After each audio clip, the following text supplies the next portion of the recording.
Program amnesti pajak berakhir 6 bulan lagi, tepatnya akhir Maret 2017. Namun realisasi uang tebusan dan harta yang dideklarasi dalam 3 bulan pertama sudah di atas pencapaian negara-negara lain yang pernah melaksanakan program serupa. Mari kita simak data berikut ini. Ini adalah data yang kita punya untuk amnesti pajak di Indonesia ya Pak Tunjung ya. Pada 26 Juli itu angka tebusannya sekitar 23,7 miliar. Pada 30 Juli ada 84,3, kemudian 8 Agustus 2016 masih 231,43 miliar. Angka ini naik pesat 31 Agustus mencapai 2,69 triliun rupiah. Kemudian menanjak pesat, seperti saya katakan tadi, pada bulan September, 2 September 4 triliun, 28 September sudah 81 lebih, dan 30 September 90 lebih. Mari kita bandingkan dengan negara-negara lain. Ini untuk dana tembusan amnesti pajak. Kalau tadi kita sebut Indonesia, di periode pertama sudah di atas 90 T. Kemudian Italia melaksanakan amnesti pajak pada 2009, itu mencapai 59 triliun. Di Italia, 2001 mencapai 21,8 triliun. Kemudian Chili itu melaksanakan amnesti pada tahun 2015 dan hanya mendapatkan 19,7 triliun. Kemudian di India pada tahun 1997 itu mendapatkan 19,7.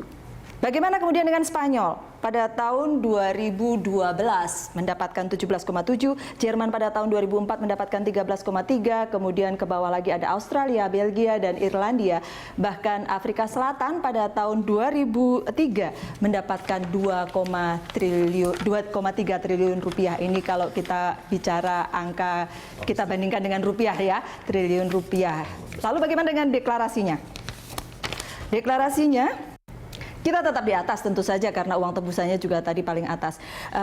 Italia di 2009 mendapatkan 1.179, kemudian Chile pada tahun 2015 mendapatkan 263, kemudian Spanyol 202, dan kemudian menyusul Afrika Selatan, Australia, dan Irlandia pada tahun 1993. Tidak banyak.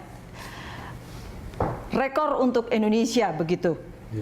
Rekor untuk Indonesia begitu Pak. Ya, luar biasa pencapaiannya, partisipasinya juga besar gitu. Siapa yang mesti diapresiasi? Yang harus diapresiasi itu adalah masyarakat wajib pajak. Sama seperti Pak Tunjung, masyarakat ya. Masyarakatnya. Karena tanpa mereka tidak bisa dikerjakan ini. Bisa. Yang kedua memang kita harus tempatkan posisi pengusaha nomor 1 ya. Yep. Karena mereka yang punya uang itu dulu. Kalau mereka tidak mengungkapkan hartanya, maka pencapaian 95 tadi itu hak tidak akan segitu. Hanya masyarakat berpartisipasi demi database. Itu kita harus pahami dulu. Roh dari undang-undang itu adalah kelas menengah ke bawah itu hanya untuk memperbaiki database perpajakan. Begitu terjadi chaos, maka keluarlah PR30 untuk mengatakan bahwa pensiun, nelayan, petani itu dan penerima warisan di bawah PTKP itu tidak perlu. Tidak perlu. Iya. Jadi mereka hanya benar-benar untuk memperkuat database perpajakannya saja. Pak Tunjung.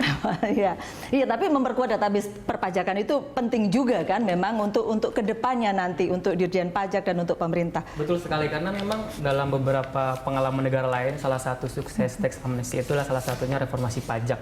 Jadi pada saat itu diperbaiki tentu saja akan nanti mempengaruhi terhadap target penerimaan pajak dan realisasinya tahun-tahun ke depan.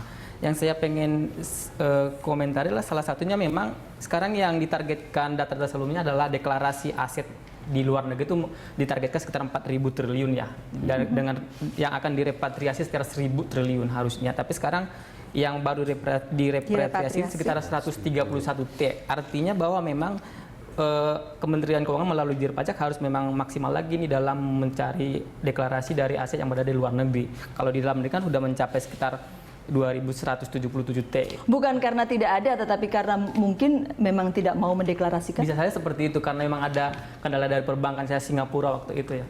Bu Sinta?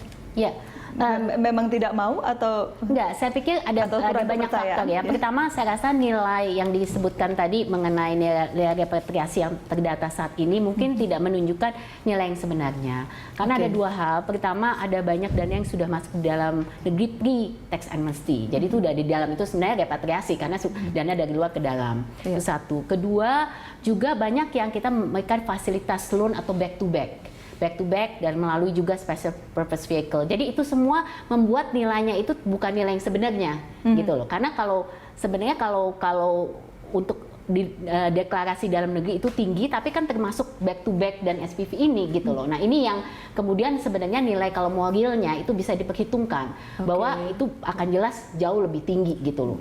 Iya, karena bagaimanapun di awal itu kan datanya semuanya perkiraan gitu kan, dan tidak ada data pasti.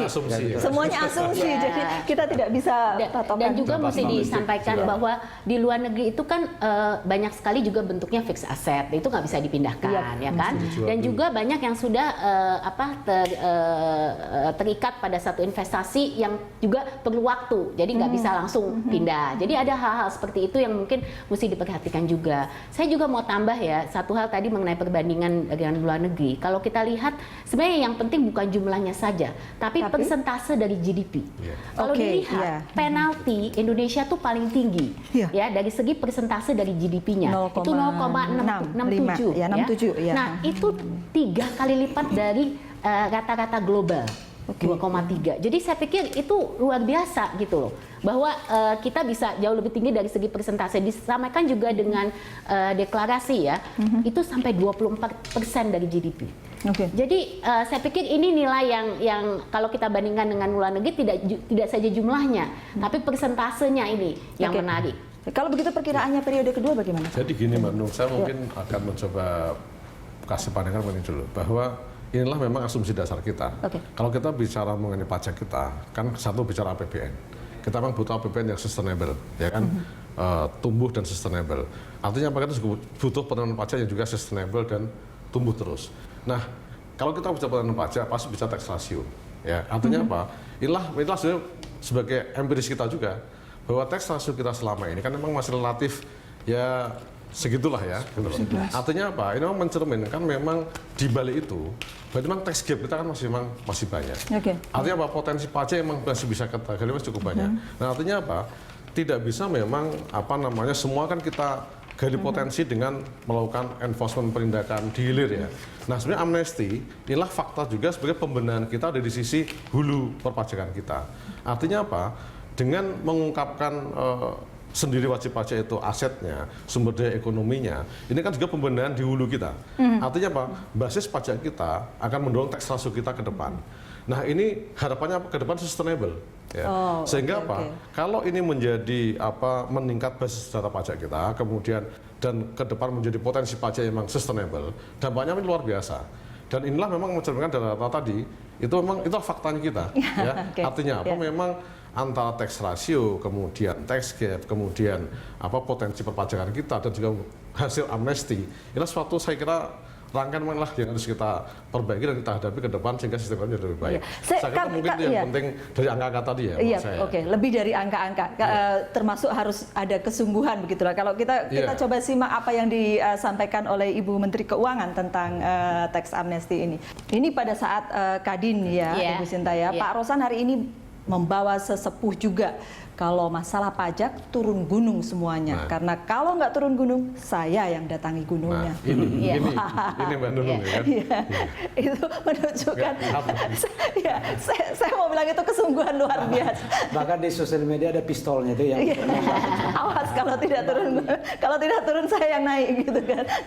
Ya artinya gini Mbak Nunung, itu saya bilang seringkali selama ini kita bicara pajak itu kan memang voluntary compliance, kepatuhan sukarela. Kenapa? Karena kita self assessment. Sehingga self assessment harus dibayar dengan check and balance. Artinya pengawasan, data dan sebagainya. Nah, artinya apa? Bahwa pajak memang butuh ketertiban, ya kan? Tidak hanya butuh kesadaran, ya. Sehingga apa? Memang harus kita tertibkan. Nah, proses penertiban bisa dengan membangun basis data yang baik, pengawasannya, sehingga mendorong masyarakat itu patuh dengan sendirinya. Karena tidak mungkin kita akan membuat patuh itu dengan melakukan satu persatu kita tadi turun gunung gitu ya. Oke. Tidak mungkin itu ya. Sehingga memang Kalau solusi tidak mau kita- sukarela ya dipaksa begitu ya. artinya seperti itu. Iya, begitu Pak. artinya seperti itu. Ya kalau memang dipaksa, memang Undang-Undang KUP nomor 16 2009 itu ya pajak itu memang dipaksakan. Oke. Kewajiban kepada negara yang sifatnya dipaksakan menurut undang-undang. Tapi kalau amnesti tidak dipaksakan, itu hak. Iya, tidak dipaksakan itu hak. Tetapi kalau sesudah periode teks amnesti selesai, kalau ada sesuatu maka jadi Ya, posisinya itu keluar sanksinya tuh. luar biasa Sanksi besar 200%. gitu. Mau Iya. tidak mau memang terpaksa juga orang bukan ini sudah Antara diimbau dengan dipaksa Iya, itu sudah susah. karena memang Iya. dari berita kan ini akan hanya sekali ya, Iya. nanti Dipaksa tidak secara sistematis. tidak akan berlanjut lagi gitu ya. Jadi ya udah mau tidak mau ikut aja karena memang kan tarifnya juga tidak Tidak besar. 2% gitu. Tapi sesudah 30 September akan naik jadi 3%. Betul. Ya. Tapi memang itulah yang harus kita pikirkan bahwa jangan sampai euforia ini hanya cuma euforia yang tidak diperbaiki sistem pajaknya atau basis data pajak yang mulai diperbaiki agar nanti pada saat ini berakhir tidak terjungkal lagi itu penerimaan pajak. Karena itu kan 80% belanja negara digunakan dari pajak. Nah ini saya Diambil mau dari memotong, pajak, ya. Mas, ini sebentar ya. Ini poin penting yang disampaikan oleh dia. Ini adalah kami di lapangan menemukan bahwa orang memimpikan tanda kutip maunya teks amnesti terus. Apa artinya? Yeah. Bahwa pelayanan dari teman-teman di DJP itu sangat luar biasa. Berbanding terbalik 180 derajat. Begitu welcome. Setiap yang datang mendengar, padahal sudah capek tanpa shift loh, dari jam 8 pagi sampai pukul 21, itu mereka capek sekali. Tapi dipaksakan untuk melayani benar-benar nih pelanggan nih, kata kasarnya, untuk dilayani sebaik-baiknya. Kami dengan Dirjen Pajak itu bisa membangun trust. Dan trust itu Betul. menurut saya adalah keywordnya ya. betul. Bahwa selama ini ada keraguan-keraguan, ada ketakutan. Wah kalau namanya udah Dirjen Pajak, kita mau datang ke Dirjen Pajak, mau didatangi orang Dirjen Pajak, kita takut ya. Sama seperti orang datang ke polisi. Atau dokter gigi sama takutnya. Jadi menurut saya kami mengapresiasi untuk bagaimana kita bisa membangun trust ini. Betul. Jadi hasil tax amnesty ini adalah hasil kerja kita sama-sama. Betul. Dan Oke, ini iya. suatu hal yang saya pikir luar biasa yang memang harus ditindaklanjuti bahwa kita nggak stop cuma tax amnesty ini. Iya. Ya, jelas yang tadi dikatakan ada 2 reformasi administrasi harus dilakukan oleh Dirjen Pajak, bagaimana memperbaiki dari segi sistem perpajakan dengan IT yang baik ya. Tapi juga dari segi reformasi kebijakannya. Kan nextnya nih masih Betul. banyak ya. Ya, KPPH, penting untuk PPN. sesudah ini adalah reformasi administrasi, reformasi kebijakan, dan kemudian Law yang kita enforcement. patut hargai adalah rasa saling percaya di antara masyarakat. Iya, dan dengan ini Dirjen kita Pajak coba selama untuk ini. gulirkan lebih Sedikit jauh. ya, Iya. Kita jangan Mbak Nanti. Ya, boleh Enggak, sedikit karena saja. memang ini dari masyarakat Ya. bahwa saya sekarang sudah mendeklar dan membayar uang tebusan. Sesudah Jangan ini? sampai setelah ini saya akan ditontonkan dengan berbagai kasus korupsi saat penggunaannya. Jangan sampai ada lagi petugas Ya. pajak kena korupsi begitu Bukan, ya. artinya DPR maksud saya, Iya. bukan gunaan. Tugas pajaknya. Oh iya. Bukan petugas pajak. Itu yang menggunakan uang pajak ini. Oke, dan yang menggunakan uang pajak. Oke, kita jeda lagi ya. Kami akan kembali untuk Anda sesaat lagi.